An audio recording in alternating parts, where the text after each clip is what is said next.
ప్రతిపక్షం సమాజితం. నేను మీ సాయిసిదా. ముందుగా ఈ రోజు పేపర్ ముచ్చట కార్యక్రమానికి స్వాగతం. అయితే ఈ రోజు ప్రధాన దినపత్రికలో ప్రధాన అంశాల గురించి చర్చించడానికి మనతోటి ఉన్నారు డాక్టర్ కృష్ణారెడ్డి గారు, మా సీనియర్ జర్నలిస్ట్. ఆయన్ని కూడా ఒకసారి మనం అడిగి తెలుసుకుందాం. ప్రధాన దినపత్రికల అంశాలు ఎలా ఉన్నాయి, గవర్నమెంట్ ఏ విధంగా ముందుకెళ్తుంది అనేది కూడా మనం ఒకసారి ఆయన మాటల్లో విందాం. ఫస్ట్ అయితే మనం పేపర్లోని ఒకసారి అంశాలు చదివి వినిపిద్దాం సార్కి. ఆ తర్వాత సార్ ఎక్స్ప్లెనేషన్ ఇస్తారు. ఓకే, ఫస్ట్ మనం వెలుగులో చూసుకున్నట్లయితే జనం వద్దకే ఆఫీసర్లు ఈ నెల 28 నుంచి వచ్చే నెల 6 వరకు గ్రామ సభలు, 6 గ్యారంటీలకు అప్లికేషన్ల స్వీకరణ సీఎం రేవంత్. ఇది వెలుగు దినపత్రికలో ఇచ్చిన మ్యాటర్. అలానే ఇప్పుడు చూసుకున్నట్లయితే ఇక్కడే మేము 10 ఏళ్లలో సృష్టించిన సంపాద 50 లక్షల కోట్లు. రాజకీయ కక్ష ఉంటే మమ్మల్ని తిట్టండి, కానీ కాళేశ్వరం లాంటి రాష్ట్ర సంపదను నిందించొద్దు. కేటీఆర్ ప్రాజెక్టుపై ఏ విచారణకైనా సిద్ధం. రాష్ట్ర ప్రభుత్వ శ్వేతపత్రం తప్పుల తడక. అలానే మేము చేసిన అప్పు 3.17 లక్షల కోట్లు మాత్రమే. కాంగ్రెస్ సర్కార్ 6.71 లక్షల కోట్లని చెప్పింది. షాడో కేబినెట్, షాడో టీంలు ఏర్పాటు చేస్తామని వెల్లడి. గత బీఆర్ఎస్ పాలనపై శ్వేతపత్రం రిలీజ్. వెలుగులో ఇంకొకటి చూసుకున్నట్లయితే ఇంతటి భూ విధ్వంసం ఎన్నడూ చూడలే. కేసీఆర్ సొంత ప్రయోజనాల కోసమే చట్టాలు మార్చారు. కోదండరాం. అలానే ఇప్పుడు ఇంకొకరు కూడా చూసుకున్నట్లయితే ఇక్కడ ఎదురెదురుగా ఢీకున్న కార్లు 5 మృతాన్ని ఇచ్చారు. ఇప్పుడు ఇంకొకటి చూసిన 6 IAS బదిలీ. సివిల్ సప్లైస్ కమిషనర్ గా డిఎస్ చౌహాన్. అలానే ఇంకొకటి చూసుకున్నట్లయితే WFI సస్పెన్షన్, రూల్స్ పాటించకుండా నిర్ణయాలు తీసుకుందంటూ రెజ్లింగ్ ఫెడరేషన్ ఆఫ్ ఇండియాను కేంద్ర క్రీడా శాఖ ఆదివారం సస్పెండ్ చేసింది. అలానే ఇప్పుడు ఇంకొకటి కూడా చూసుకున్నట్లయితే పత్తి రేట్లు డౌన్. గత సీజన్ లో క్వింటాల్ కు 12,000 నుంచి 14,000. ప్రస్తుతం ప్రైవేట్ లో 7,000 కూడా దాటట్లే. తమ పేరుతో కొర్రీలు పెడుతున్న CCI. ఇవి వెలుగు దినపత్రికలో ఉన్న ప్రధాన అంశాలు. ఇప్పుడు ఒకసారి మనం ఈనాడులో కూడా చూద్దాం. డ్రగ్స్ పై ఉక్కుపాదం, గంజాయి పైన అదే వైఖరి. నేరగాళ్లు ఎంత పెద్దవాళ్ళైనా వదలొద్దు. నకిలీ విత్తనాలు ఉగ్రవాదం కంటే ప్రమాదకరం. అలానే వాటిని అమ్మేవారి జాబితా రూపొందించండి. జిల్లా కలెక్టర్లు, ఎస్పీల సదస్సులో సీఎం రేవంత్ రెడ్డి ఆదేశాలు. 6 గ్యారంటీల అమలుకు అధికారులే వారధులని వెల్లడి. అలానే ఇంకొకటి చూసుకున్నట్లయితే గ్రామ సభల్లో దరఖాస్తుల స్వీకరణ. 6 గ్యారంటీలపై కలెక్టర్లు, ఎస్సీల సదస్సులో నిర్ణయం. మంత్రి పొంగులేటి శ్రీనివాసరెడ్డి. అలానే ఇంకోటి చూసుకున్నట్లయితే ఇక్కడ 50 లక్షల కోట్లకు పైగా సంపద సృష్టించాం. మేము చేసిన అప్పులు 3.17 లక్షల కోట్లే. వారస పాలన తెలంగాణకు స్వర్ణయుగం. మేడిగడ్డ బ్యారేజ్ లో తప్పు జరిగితే సరిచేయండి. మొత్తం కాళేశ్వరంపై నిందలు వద్దు. కేటీఆర్ వ్యాఖ్యలు. శ్వేతపత్రం విడుదల. అని ఇంకోటి చూసుకున్నట్లయితే ఇక్కడ ఇంటర్ బోర్డ్ కార్యదర్శిగా శృతి ఓజా, ఎక్సైజ్ కమిషనర్ గా ఈ శ్రీధర్. GADకి రిపోర్ట్ చేయాలని రంగారెడ్డి కలెక్టర్ భారతి హోలికేరికి ఆదేశం. పౌర సరఫరాల శాఖ కమిషనర్ గా IPS అధికారి డిఎస్ చౌహాన్. ఇది ఈనాడు దినపత్రికలో ఉన్న ప్రధాన అంశాలు. ఇప్పుడు ఒకసారి మనం సాక్షి కూడా చూద్దాం. సాక్షిలో చూసుకున్నట్లయితే భారం అయితే బదిలీ. 18 గంటల పని భారం అనుకుంటే చెప్పేయండి. జిల్లా కలెక్టర్లు, ఎస్పీలతో సీఎం రేవంత్ రెడ్డి. ప్రభుత్వ లక్ష్యాలను ప్రజలకు చేరవేయడానికి కష్టపడాలి. రూల్స్ కన్నా మానవీయ కోణంలో పనిచేయాలి. సమస్యల పరిష్కారంలో పాజిటివ్ దృక్పథంతో ఉండాలి. పని విషయంలో ఇబ్బంది అనిపిస్తే చెప్పండి, అలాంటి వారినే వేరే చోట బదిలీ చేస్తాం. ప్రజలతో శబాస్ అనిపించుకునేంత కాలం మీతో ఫ్రెండ్లీగానే ఉంటాం. పోస్టింగ్లకు నిజాయితీ, పనితీరే కొలమానం. 28 నుంచి జనవరి 26 వరకు ప్రజాపాలన నిర్వహించాలి. ఈ కార్యక్రమం కోసం ప్రతి నియోజకవర్గానికి ఒక ప్రత్యేక అధికారి 6 గ్యారంటీల దరఖాస్తులను స్వీకరించాలని సూచన. అలా ఇంకోటి చూసుకున్నట్లయితే తెల్ల కార్డే ప్రమాణికం. 6 గ్యారంటీలకు అదే కీలకం. త్వరలో ధరణి ప్రక్షాళన. కలెక్టర్లు, ఎస్పీల సదస్సులో సీఎం రేవంత్ రెడ్డి ఆదేశాలు. విలేకరుల సమావేశంలో మంత్రి పొంగులేటి వెల్లడి. అని ఇక్కడ సీఎం రేవంత్ రెడ్డి ఇచ్చిన న్యూస్ చూసుకున్నట్లయితే రేవంత్ రెడ్డి గురించి డ్రగ్స్ మహమ్మారిని పెకలించాలి. గంజాయి అనే మాట రాష్ట్రంలో వినిపించకూడదు. అలానే దీని వెనక ఎవరున్నా వదలదు సీఎం రేవంత్ రెడ్డి. అలానే ఇంకొక న్యూస్ చూసుకున్నట్లయితే సాక్షిలోనే జిల్లాలకు ఇన్ఛార్జ్ మంత్రుల నియామకం. ఉమ్మడి 10 జిల్లాల వారీగా బాధ్యతలు అప్పగించిన ప్రభుత్వం. సీఎం, డిప్యూటీ సీఎం మిగతా మంత్రులకు ఇన్ఛార్జ్ పగ్గాలు. డిప్యూటీ సీఎం మినహా మిగతా మంత్రులకు ఇన్ఛార్జ్ పగ్గాలు. ఈ మేరకు ఉత్తర్వులు జారీ చేసిన CS. త్వరలోనే జిల్లా సమీక్షా మండళ్ల పునరుద్ధరణ. 3 నెలలకోసారి జిల్లాలో అభివృద్ధిపై ఇన్ఛార్జ్ మంత్రుల నేతృత్వంలో సమీక్షలకు అవకాశం. అలానే WFI పై సస్పెన్షన్ వేటు. ఇంకోటి చూసుకున్నట్లయితే ఇక్కడ శ్వేతపత్రం అబద్ధాల పుట్ట. తమ పాలనలో సాధించిన విజయాలతో శ్వేతపత్రం విడుదల. శ్వేతపత్రం తప్పులు తడక, అంకెల గారడి. అప్పుల పేరిట అబాండాలు వేసే ప్రయత్నం. 9.5 ఏళ్లలో బీఆర్ఎస్ ప్రభుత్వం చేసిన అప్పు 3,17,015 కోట్లే. ప్రభుత్వ గ్యారంటీ ఉన్నా లేని రుణాలను కలిపివేసి 6,71,757 కోట్లుగా చూపారు. మా పాలనలో తెలంగాణకు 50 లక్షల కోట్ల ఆస్తులు సాధించి పట్టాం. ఇది ఇంకొకటి చూసుకున్నట్టయితే దివిలోను భూమిలోను సంబరం క్రిస్మస్ పర్వదినం అని ఇచ్చారు. అలానే ఇంకొకటి చూసుకుంటే సాక్షిలోనే ఎదురుగా 2 కార్లు ఢీకొని 5గురు దుర్మరణం. అలానే ఇంకోటి చూసుకుంటే హిందీ మాట్లాడే వాళ్ళు టాయిలెట్లు కడుగుతున్నారు. తమిళంతో పాటు ఆంగ్లాన్ని మా పార్టీ ప్రోత్సహిస్తుంది. సుందర్ పిచాయ్ హిందీ నేర్చుకొని ఉంటే కార్మికుడు అయ్యేవాడు. అలానే గతంలో పేర్కొన్న డిఎంకే ఎంపీ దయానిధి మారన్. ఇంకొకటి చూసుకున్నట్లయితే ఇక్కడ కిడ్నీ రాళ్లగుట్ట నల్గొండ జిల్లా చందంపేట మండలం గువ్వలగుట్ట దుస్థితి. కళ్ళెదుట కృష్ణానది తాగడానికి మంచినీరేది విషంగా భూగర్భ జలాలు, ఇంటికో కిడ్నీ వ్యాధి బాధితుడు. అలానే ప్రాణాలు పోతున్నా ఎవరు పట్టించుకోవడం లేదు. ఇది నల్గొండలో ఉన్న సిచ్యువేషన్. అలానే ఇప్పుడు ఇంకొకటి కూడా చూసుకున్నట్లయితే రాష్ట్రంలోనూ పంటల బీమా కేంద్రంతో సంబంధం లేకుండా ఏర్పాటుకు రాష్ట్ర ప్రభుత్వం కసరత్తు. రైతు యూనిట్ గా పరిహారం వచ్చే ఖరీఫ్ నుంచే.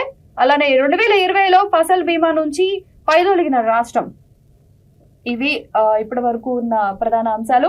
ఇప్పుడు ఒక్కొక్కటిగా చదివి మనం సార్ కి వినిపిద్దాం. సార్ ఎక్స్ప్లెనేషన్ ఇస్తారు. సార్ మనం ఫస్ట్ న్యూస్ చూసుకున్నట్లయితే వెలుగు దినపత్రికలో రేవంత్ రెడ్డి కొన్ని వ్యాఖ్యలు చేశారు. దాని గురించి ఒకసారి మనం మాట్లాడుకుందాము. జనం వద్దకి ఆఫీసర్లు అని చెప్తున్నారు. ఈ నెల 28 నుంచి వచ్చే నెల 6 వరకు గ్రామ సభలు, 6 గ్యారంటీలకు అప్లికేషన్ల స్వీకరణ సీఎం రేవంత్ అని చెప్పిచ్చారు. ఈ నెల 26 కల్లా ఊర్లకు దరఖాస్తు ఫారాలు, వాటిని ప్రజలు నింపి గ్రామ సభల్లో ఇవ్వాలి. రోజు 18 గంటలు పని చేయడం ఇబ్బందిగా ఉంటే ఆఫీసర్లు ట్రాన్స్ఫర్ అడగొచ్చు. ప్రజలతో శభాష్ అనిపించుకునే ఉద్యోగులకు మాది ఫ్రెండ్లీ గవర్నమెంట్. నకిలీ విత్తనాలు టెర్రరిజం కంటే డేంజర్. ఆ కంపెనీలో ఆస్తులు అటాచ్ చేయండి. అలానే డ్రగ్స్ గంజాయి దందాలో ఎంతటి వాళ్ళున్నా వదలద్దు. పోలీసులకు ఫుల్ పవర్స్ ఇచ్చి. అలానే వెలుగులో చూసుకున్నట్టయితే ఇప్పుడు మనం ఒక్కొక్కటిగా చూసుకొని సార్ కి వినిపిద్దాము. ఆ సార్ ఎక్స్ప్లెనేషన్ ఇస్తారు. అయితే ఇక్కడ చూసుకున్నట్లయితే జనం వద్దకి ఆఫీసర్లు ఈ నెల 28 నుంచి వచ్చే నెల 6 వరకు గ్రామ సభలు, 6 గ్యారంటీలకు అప్లికేషన్ల స్వీకరణ సీఎం రేవంత్. ఈ నెల 26 కల్లా ఊర్లకు దరఖాస్తు ఫారాలు, అలానే వాటిని ప్రజలు నింపి గ్రామ సభల్లో ఇవ్వాలి. రోజు 18 గంటలు పని చేయడం ఇబ్బందిగా ఉంటే ఆఫీసర్లు ట్రాన్స్ఫర్ అడగొచ్చు. ప్రజలతో శభాష్ అనిపించుకునే ఉద్యోగులకు మాది ఫ్రెండ్లీ గవర్నమెంట్. నకిలీ విత్తనాలు టెర్రరిజం కంటే డేంజర్. ఆ కంపెనీల ఆస్తులు అటాచ్ చేయండి. డ్రగ్స్ గంజాయి దందాలు ఎంతటి వాళ్ళున్నా వదలొద్దు. పోలీసులకు ఫుల్ పవర్స్. సన్బర్న్ పార్టీలపై కఠినంగా వ్యవహరించండి. జనం సమస్యల పరిష్కారానికే మనం ఉన్నామని గుర్తుంచుకోండి. స్వేచ్ఛను హరిస్తే పబ్లిక్ రియాక్షన్ చాలా వైల్డ్ గా ఉంటుంది. కలెక్టర్లు, ఎస్పీలతో సీఎం. అలానే దీనికి సంబంధించిన న్యూస్ మనం ఒకసారి సాక్షిలో కూడా చూసుకున్నట్లయితే భారం అయితే బదిలీ, 18 గంటల పని భారం అనుకుంటే చెప్పేయండి. జిల్లా కలెక్టర్లు, ఎస్పీలతో సీఎం రేవంత్ రెడ్డి. అలానే డ్రగ్స్ పై ఉక్కుపాదం, గంజాయిపై అదే వైఖరి. నేరగాళ్లు ఎంత పెద్దవాళ్ళైనా వదలొద్దు అని చెప్పి సీఎం రేవంత్ రెడ్డి కొన్ని వ్యాఖ్యలు చేశారు. దాని గురించి మీరేమంటారు? తెలంగాణలో మార్పు వైపుకు వచ్చిన పరిపాలనలో సీఎం రేవంత్ రెడ్డి గారు వేగంగా చర్యలు తీసుకునే ఉద్దేశంతో ప్రజల వద్దకు 6 గ్యారంటీలు అమలు చేసే క్రమంలో నిన్న ఎస్పీలు కలెక్టర్ గారితో సమావేశం నిర్వహించారు. ఆ సమావేశంలో ప్రజల వద్దకు 6 గ్యారంటీలు అమలు చేసే క్రమంలో ఈ నెల 28 నుండి జనవరి 6 వరకు ప్రజల వద్దకే అది ఆఫీసర్లు అనే కార్యక్రమాన్ని మొదలుపెట్టడానికి శ్రీకారం చుట్టారు. అధికారులకు స్పష్టంగా ఆదేశాలు జారీ చేశారు. ఎక్కడైతే ప్రజల వద్దకు ఉన్న సమస్యలను తీసుకోవడంలో కానీ వాటిని పరిష్కరించడంలో కానీ నిర్లక్ష్య వైఖరి అవలంబించే అధికారుల మీద చర్యలు ఉంటాయని హెచ్చరిక జారీ చేసినట్లుగా తెలుస్తుంది. ఎక్కడైనా పనిలో నిర్లక్ష్యం వహించడం జరగరాదని, మీరు పనిచేయడంలో ఇబ్బంది ఉంటే బదిలీలకు దరఖాస్తు చేసుకోమని వారికి సూటిగా ఆదేశాలు జారీ చేశారు. ప్రభుత్వం వేగంగా ప్రజలకు హామీల అమలు దిశలో పనిచేస్తున్న క్రమంలో మీరు నిర్లక్ష్యంగా ఉండడం వల్ల ప్రభుత్వానికి చెడ్డ పేరు వస్తుంది. కాబట్టి మీరు ప్రభుత్వం అందించే వేగంగా మీరు వెళ్ళాలి అనే క్రమంలో వారికి దిశానిర్దేశనం చేయడం జరిగింది. అదే క్రమంలో 2 అంశాల మీద వారు స్పష్టతగా మాట్లాడడం జరిగింది. డ్రగ్స్ విషయంలో ఎంతటి వారినైనా వదిలేది లేదు. వాటి విషయంలో పూర్తిగా నిర్మూలన అరికట్టాలని ఆదేశాలు జారీ చేయడం జరిగింది. అదేవిధంగా దేశానికి వెన్నెముకైన రైతులకు సంబంధించి నకిలీ విత్తనాలు అమ్మే కంపెనీలపై వాటి ఆస్తులను కూడా జప్తు చేసే విధంగా వారి మీద కఠినమైన శిక్షలు విధించేలాగా చర్యలు ఉండాలని ఆదేశాలు జారీ చేయడం శుభపరిణామం. దేశానికి అన్నం పెట్టే రైతుకు ఉపయోగపడే ఈ అంశాల మీద వారు చర్యలు తీసుకునే విధంగా మాట్లాడినందుకు వారికి రైతాంగం రుణపడి ఉంటుందని అనుకుంటున్నాం.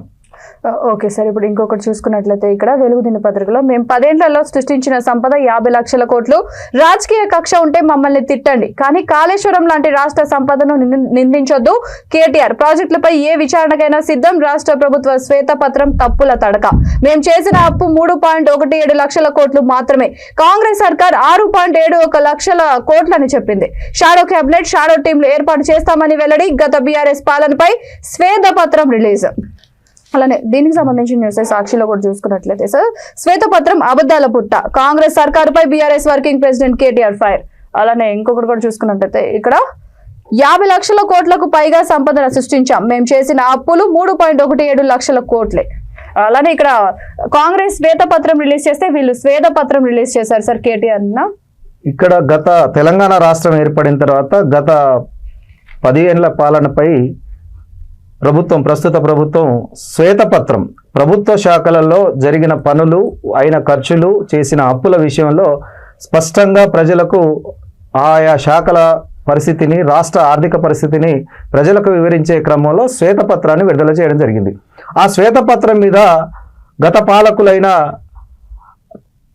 బీఆర్ఎస్ పార్టీకి సంబంధించిన కేటీ రామారావు గారు శ్వేతపత్రం విడుదల చేశారు. శ్వేతపత్రం ఏమో అంకెలం పూర్తిగా ప్రజలకు తెలియాలి, 6 గ్యారంటీల అమలు విషయంలో కొంచెం మనకున్న పరిస్థితి ఏందో ప్రజలు అవగాహన చేసుకోవాలి, 6 గ్యారంటీల అమలు కోసం కొంత టైం కూడా పడుతుంది అనే సంకేతం కోసం దాన్ని మనకు ఉన్న విషయాన్ని తెలియజేయడానికి శ్వేతపత్రాన్ని విడుదల చేశారు. అదే క్రమంలో శ్వేతపత్రం అంటే మేము పాలనలో ఎటువంటి శ్రమ చేశాము, ఎటువంటి అభివృద్ధి సాధించాము, దానికైన ఖర్చు ఎంత, మేము చేసిన పనులలో పెరిగిన ఆస్తుల వివరాలన్నీ కూడా శ్వేతపత్రంలో విడుదల చేశారు. ఈ రెండింటి మీద ప్రజలు అవేర్నెస్ తెలుసుకోవాల్సిన అవసరం ఉంది. ఎవరిది నిజం, ఎవరిది అబద్ధం అనే విషయం కూడా ప్రజలు పరిశీలించాల్సిన అవసరం వస్తుంది. ఇదే క్రమంలో కేటీఆర్ గారు ఒక మాట అన్నారు. ఆ శ్వేతపత్రం రిలీజ్ చేసే క్రమంలో ఎటువంటి విచారణకైనా మేము సిద్ధము అనే క్రమంలో మాట్లాడడం జరిగింది. ఖచ్చితంగా దీని మీద ప్రభుత్వం విచారణ చేయించాల్సిన అవసరం ఉంది. ఎందుకంటే మామూలుగా విమర్శలు చేసి వదిలేయకుండా ఖచ్చితంగా ప్రజా సొమ్మును ఖర్చు చేసి చేసిన పనులలో లోపాలు జరిగినా, నాణ్యతా లోపాలు జరిగినా, దుర్వినియోగం జరిగినా ఖచ్చితంగా దాని మీద జ్యుడిషియల్ విచారణ చేసినప్పుడు మాత్రమే తప్పులు జరగకుండా తప్పులు జరిగిన వారి మీద చర్యలు తీసుకునే అవకాశం ఉంటుంది. ఖచ్చితంగా శ్వేతపత్రానికి మధ్యలో తేడాను స్పష్టంగా ప్రజలు తెలుసుకునే విధంగా అవసరమైతే విచారణ చేసి ప్రజా సొమ్ము దుర్వినియోగం జరిగితే చర్యలు తీసుకునే విధంగా ప్రభుత్వం చర్యలు తీసుకుంటుందని ఆశిస్తున్నాం. ఓకే సార్, అలానే ఇప్పుడు ఇంకొకటి కూడా చూసుకున్నట్లయితే మనం ఇక్కడ ఇంతటి భూ విధ్వంసం ఎన్నడూ చూడలే. కేసీఆర్ సొంత ప్రయోజనాల కోసమే చట్టాలు మార్చారు. కోదండరాం కలెక్టర్లను కేసీఆర్ రియల్టర్లుగా మార్చిండు. ఆకునూరి మురళి తహసీల్దార్లు అసోసియేషన్ సదస్సులో వ్యాఖ్యలు. ఇక్కడ భూమి విషయంలోకి వచ్చేసరికి ఇప్పుడు ప్రభుత్వంలోకి వచ్చిన పార్టీ మొదటి నుంచి ధరణి విషయంలో, ధరణికి సంబంధించిన తీసుకున్న చర్యల విషయంలో పొరపాట్లు జరిగిన వాటిని సరిదిద్దే క్రమంలో కూడా ఎన్నో విమర్శలు చేసింది. ఆ విమర్శలలో భాగంగా ధరణిని రద్దు చేస్తామని కూడా వారు ఎన్నికల ప్రచారంలో చెప్పడం కూడా జరిగింది. అంటే ధరణి వల్ల బాధితులు, ఇబ్బందులు పడుతున్న వారు, భూ సమస్యలు ఎదుర్కొన్న వారి సంఖ్య ఎక్కువగా ఉండడం ప్రధాన కారణం. ఈ భూ సమస్యలు ఉండడం వల్లనే ధరణిలో చాలా వరకు అక్రమార్కులకు, సక్రమంగా అధికారం లేని వాళ్ళు కూడా ఆ భూములు పొందడం వల్ల సామాన్యులు ఇబ్బందులు పడ్డ క్రమాన్ని వారు వెలుగెత్తి చాటడం జరిగింది. దాని విషయంలోనే ఈ భూ విధ్వంసం జరిగిన ప్రతిదాన్ని కూడా మళ్ళీ సమీక్షిస్తామని చెప్పడం అవసరం కూడా. నిజంగా విమర్శలకే పరిమితం కాకుండా జరిగిన పొరపాట్లను సరిదిద్దే క్రమంలో నిపుణులైన వారితోటి కమిటీ వేసి వారికి సమస్యల పరిష్కారానికి మార్గాన్ని ఏర్పాటు చేయాలి. ఎక్కడైనా పొరపాట్లు జరిగినట్లయితే ఆ పొరపాట్లను కూడా వారి మీద చర్యలు తీసుకునే విధంగా ప్రభుత్వం చేస్తుందని ప్రజలు ఎదురు చూస్తున్నారు. ఓకే సార్, ఇప్పుడు అలానే ఇంకొకటి కూడా చూసుకున్నట్లయితే ఇక్కడ 6 ఐఏఎస్ల బదిలీ. సివిల్ సప్లైస్ కమిషనర్ గా డిఎస్ చౌహాన్, ఇంటర్పోర్ట్ కార్యదర్శిగా శృతి ఓజా, మేడ్చల్ కలెక్టర్ గౌతమ్ కు రంగారెడ్డి జిల్లా కలెక్టర్ గా ట్రాన్స్ఫర్. అలానే భారతి హోలికేరికి పోస్టింగ్ ఇవ్వని సర్కార్, ఉత్తర్వులు జారీ చేసిన సిఎస్ శాంతికుమారి. కొత్త ప్రభుత్వం ఖచ్చితంగా నిర్ణయాలు తీసుకునే క్రమంలో ఐఏఎస్ల బదిలీ ఐపీఎస్ల బదిలీ, అధికారుల బదిలీ అనేది సాధారణమైన విషయం. ఈ బదిలీ చేసే క్రమంలో ఆయా అధికారుల యొక్క సీనియారిటీని, వారి యొక్క నాలెడ్జిని పరిగణలోకి తీసుకొని ఆయా శాఖలను కేటాయించి సమర్థవంతంగా జరగడం ద్వారా ప్రభుత్వానికి మంచి పేరు రావడానికి అవకాశం ఉంటుంది. ఆ క్రమంలో ఆలోచించి ఆ యొక్క క్వాలిటీ అంటే ఆ యొక్క సీనియారిటీ ఉన్న వ్యక్తుల్ని ఆయా శాఖలకు బదిలీ చేయడం అనేది ప్రభుత్వంలో ఉన్న వ్యక్తుల యొక్క పాలకుల యొక్క నిర్ణయము. ఆ నిర్ణయానుసారం సిఎస్ శాంతికుమారి గారు నిన్న బదిలీ చేయడం జరిగింది. ఆ బదిలీలో భాగంగా ఆయా శాఖలను కేటాయించడం జరిగింది. ఇది సాధారణమైన బదిలీలే. ఈ బదిలీలు ప్రభుత్వ పాలనకు ఉపయోగపడతాయని ఆశిస్తున్నాం. సార్ ఇప్పుడు ఇంకొకటి చూసుకున్నట్టయితే వెలుగు దినపత్రికలోనే మనం రీసెంట్ గా చూసాం, ఫ్రీ టికెట్ గవర్నమెంట్ ప్రకటించింది ఆడవాళ్ళందరికీ. ఎక్కడికి వెళ్ళినా కానీ తెలంగాణ ఆడబిడ్డలకి ఇక్కడ చూసుకున్నట్లయితే ఎక్కడ దిగినా లాస్ట్ స్టాప్ దాకా ticket, free bus journey scheme లో కొందరు కండక్టర్లు అత్యుత్సాహం ప్రదర్శిస్తున్నట్లు ఆరోపణలు వినిపిస్తున్నాయి. మధ్యలోనే దిగుతున్నా సరే లాస్ట్ స్టాప్ వరకు టికెట్ ఇస్తున్నారని ఫిర్యాదులు వస్తున్నాయి. ఇక్కడ ఏదైనా ఒక సంక్షేమ పథకం ప్రారంభించే క్రమంలో ఆ పథకాన్ని ప్రధానంగా మహాలక్ష్మిని కానీ మరొక రెండు గ్యారంటీలను ఇమ్మీడియట్గా పరిపాలన చేపట్టగానే సంతకం చేయడం జరిగింది. దాని పాలనలో ఆ పథకాన్ని అమలు చేసే క్రమంలో కొంత మార్పులు కూడా అవసరం.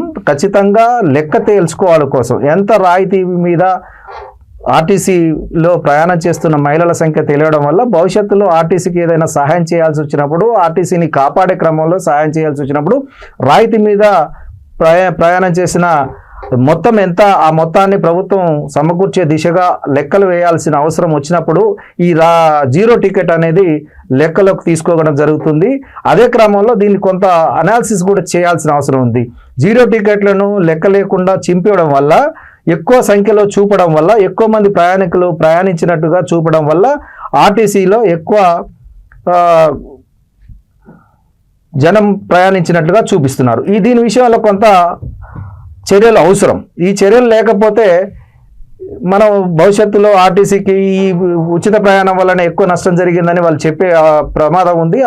దాన్ని కట్టడి చేయాల్సిన అవసరం ఉంది. కొంత నిపుణులు ఆలోచించి చర్యలు తీసుకుంటే సరిపోతుంది. సరే, ఇక్కడ ఇంకొకటి చూసుకున్నట్లయితే వెలుగు దినపత్రికలోనే పత్తి రేట్లు డౌన్. గత సీజన్ లో క్వింటాల్ కు 12,000 నుంచి 14,000, ప్రస్తుతం ప్రైవేట్ లో 7,000 కూడా దాటట్లే. తమ పేరుతో కొర్రీలు పెడుతున్న CCI అలానే 8 నుంచి 12% ఉంటేనే ధర 7,020 రూపాయలు. చేసేదేం లేక ఇళ్లలోనే నిల్వ చేస్తున్న రైతులు.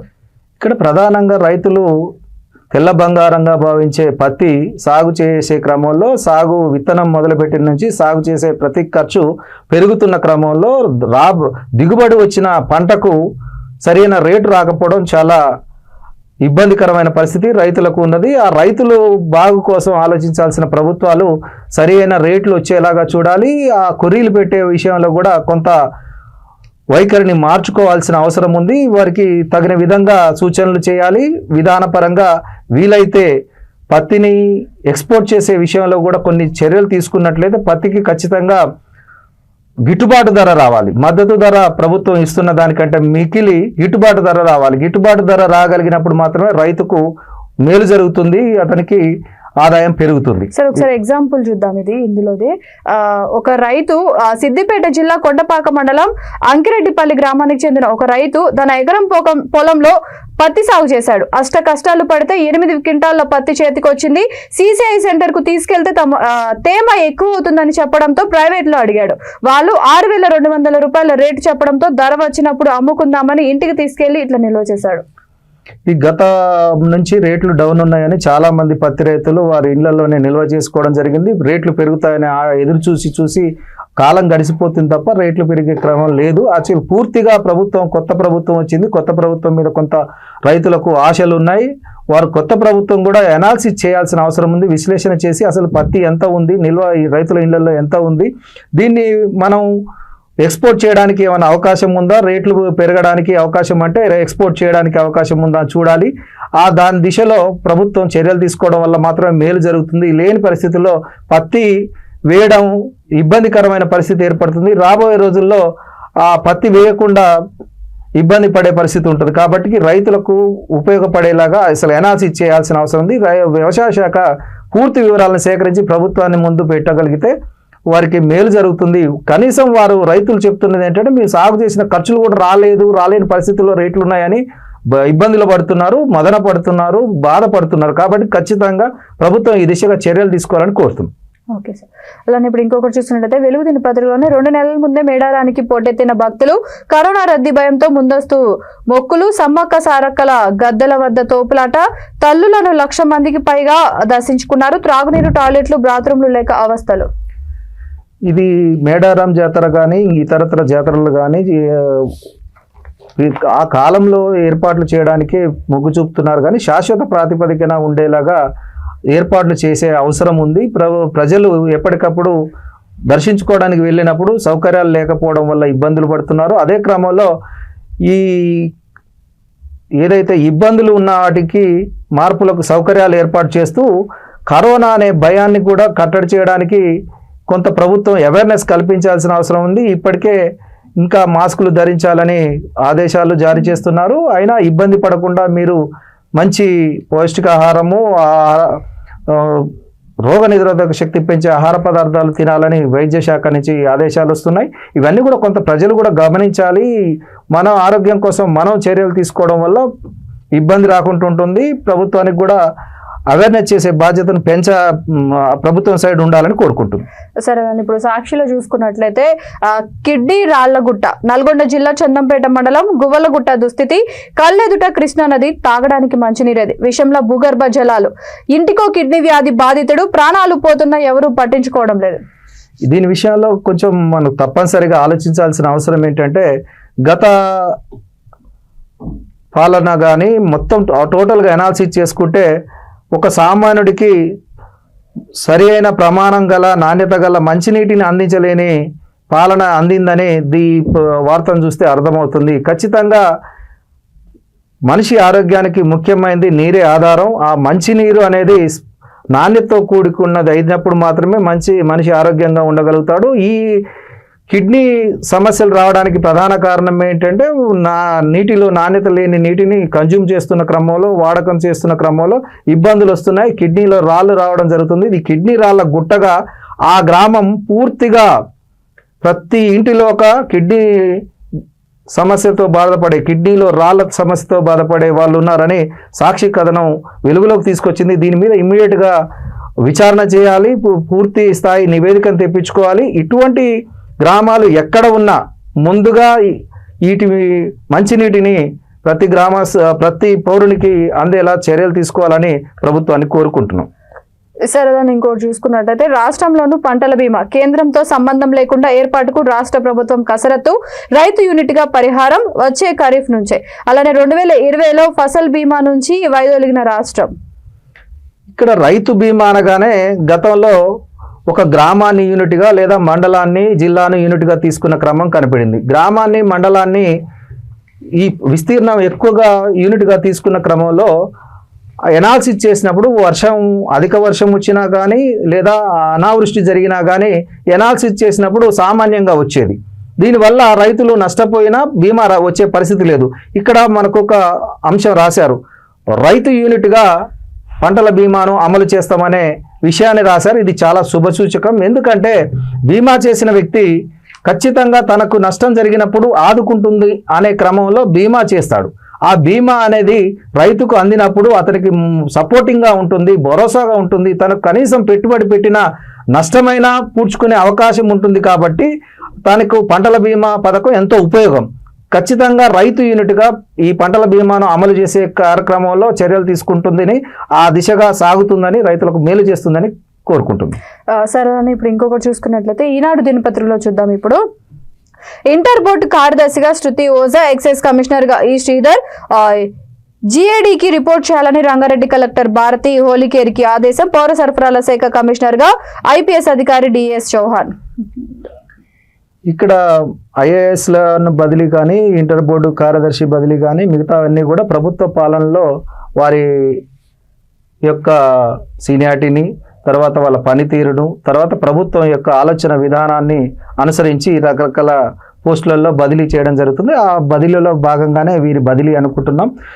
ముఖ్యంగా పౌర సరఫరాల కమిషనర్గా ఐపీఎస్ అధికారి డిఎస్ చౌహాన్ గారు ఇక్కడ చాలా కీలకమైన శాఖ పౌర సరఫరాల శాఖ. ప్రజలకు రేషన్ అందించే క్రమంలో ఈ పౌర సరఫరాల శాఖ కీలకమైంది. ఈ రేషన్ అందించడానికి ప్రధానంగా బియ్యం సేకరణ విషయంలో కానీ వస్తువుల సేకరణ విషయంలో కానీ ఈ శాఖ ప్రధాన భూమిక వహిస్తుంది.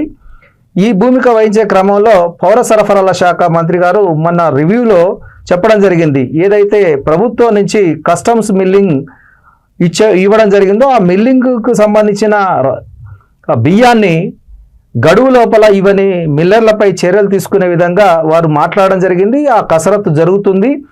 చాలామంది మిల్లర్లు ఆ ధాన్యాన్ని తీసుకున్న తర్వాత గడువు లోపల ప్రభుత్వానికి బియ్యాన్ని సరఫరా చేసే క్రమంలో నిర్లక్ష్యం వహించారు. చాలా బకాయి పడ్డ మిల్లులు ఉన్నాయి, వాటి మీద చర్యలు తీసుకునే విధంగా మాట్లాడడం జరిగింది. ఆ చర్యలు తీసుకునే క్రమంలోనే ఈ అధికారులను కూడా ఒక్కొక్కరిని ఆ స్థానాల్లోకి తీసుకొచ్చి చర్యలు తీసుకోవడం వల్ల బకాయిలు పూర్తిగా ప్రభుత్వానికి, బకాయిల బియ్యాన్ని పూర్తిగా ప్రభుత్వానికి సేకరించే అవకాశం ఉంది. అదే క్రమంలో గడువు లోపల బియ్యం ఇయ్యని మిల్లర్లపై కఠిన చర్యలు తీసుకునే విధంగా ప్రభుత్వం ఆలోచిస్తుంది. ఖచ్చితంగా కఠిన చర్యలు తీసుకోవాలి. గడువు లోపల ఇవ్వని మిల్లులకు సంబంధించిన వారిపై చర్యలు తీసుకోవడం వల్లనే ఈ పౌర సరఫరాల శాఖ అందించే బియ్యం ప్రజలకు సవ్యంగా గడువులో అందుతుందని ఈ చర్యలు చెప్తున్నాయి. వీరు ఖచ్చితంగా కమిషనర్ డిఎస్ చౌహాన్ గారు ఆ దిశలో వ్యూహరచన ఆదేశాలు అమలు చేస్తారని అనుకుంటున్నాం. ఓకే సార్, ఇప్పటి వరకు ఒకసారి మనం పూర్తి డీటెయిల్గా ఒకసారి మీరు ఎక్స్ప్లెయిన్ చేయండి ఇప్పటి వరకు జరిగినటువంటి ప్రధాన అంశాలు.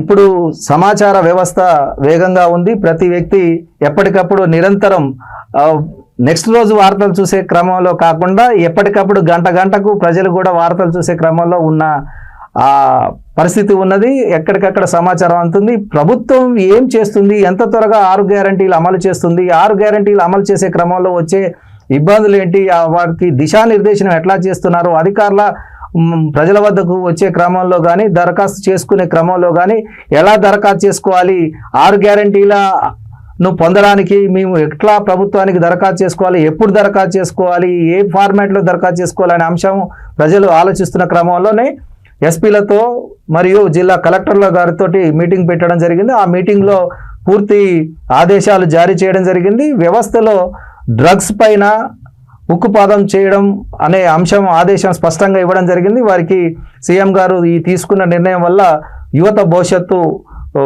మేలు అయిన పద్ధతిలో ఉంటుంది. ఇబ్బందులు జరిగే సప్లై చేసే వ్యక్తుల మీద కఠిన చర్యలు తీసుకోవాలి. అదేవిధంగా మరొక మాట అన్నారు దీంట్లో, నకిలీ విత్తనాలు అమ్మే వ్యక్తులు డ్రగ్స్ కంటే ప్రమాదం. ఖచ్చితంగా దేశానికి అన్నం పెట్టే రైతుకు సంబంధించి విత్తనాల కొనుగోలులోనే మోసం జరిగితే తన పంట పోతుంది, సాగు పెట్టుబడి పోతుంది. కాబట్టి దాని మీద చర్యలు తీసుకోవడం వల్ల మేలైన దిగుబడి రావడం జరుగుతుంది. దేశానికి, రాష్ట్రానికి ఆర్థిక పరిస్థితి పెరుగుతుంది. కాబట్టి ఈ 2 చర్యలు కూడా ప్రజలకు ఉపయోగపడేవి. వీటి మీద ప్రభుత్వం తీసుకున్న చర్యలను అభినందిస్తూ ఖచ్చితంగా 6 గ్యారంటీల అమలు కోసం ప్రజల వద్దకే, జనం వద్దకే ఆఫీసర్లను పంపించే క్రమంలో వారు సరైన విధంగా పనిచేయాలి, జాప్యం చేయరాదని సీఎం గారి ఆదేశాలు అమలు కావాలని, ప్రజలందరికీ మేలు జరగాలని కోరుకుంటున్నాం. ఓకే సార్, చూసారు కదా ఇప్పటి వరకు ప్రధాన దినపత్రికలో ఏ అంశాలు ఉన్నాయో మా సీనియర్ జర్నలిస్ట్ కృష్ణారెడ్డి గారు ఎంత చక్కగా వివరించారో. భారత మాజీ ప్రధాని అటల్ బిహారీ వాజ్పేయి జయంతి సందర్భంగా శుభాకాంక్షలు తెలియజేసుకుంటూ, అదేవిధంగా టీఎఫ్టీయు రాష్ట్ర కార్యదర్శి V3 న్యూస్ ఛానల్ సలహాదారుడు ఎండి ఖలీల్ గారికి జన్మదిన శుభాకాంక్షలు V3 యాజమాన్యం తరపున, మా తరపున తెలియజేస్తున్నాం. అలానే క్రిస్మస్ శుభాకాంక్షలు కూడా V3 న్యూస్ ప్రేక్షకులందరికీ క్రిస్మస్ శుభాకాంక్షలు. అందరికీ క్రిస్మస్ శుభాకాంక్షలు. ఇలాంటి మరెన్నో వార్తల కోసం, అలానే ఇవాల్టి పేపర్ ముచ్చట కార్యక్రమం ఇంతటితో సమాప్తం. ఇలాంటి మరెన్నో వార్తల కోసం చూస్తున్నానండి V3 న్యూస్, లక్ష్యం సమాజ్ హితం.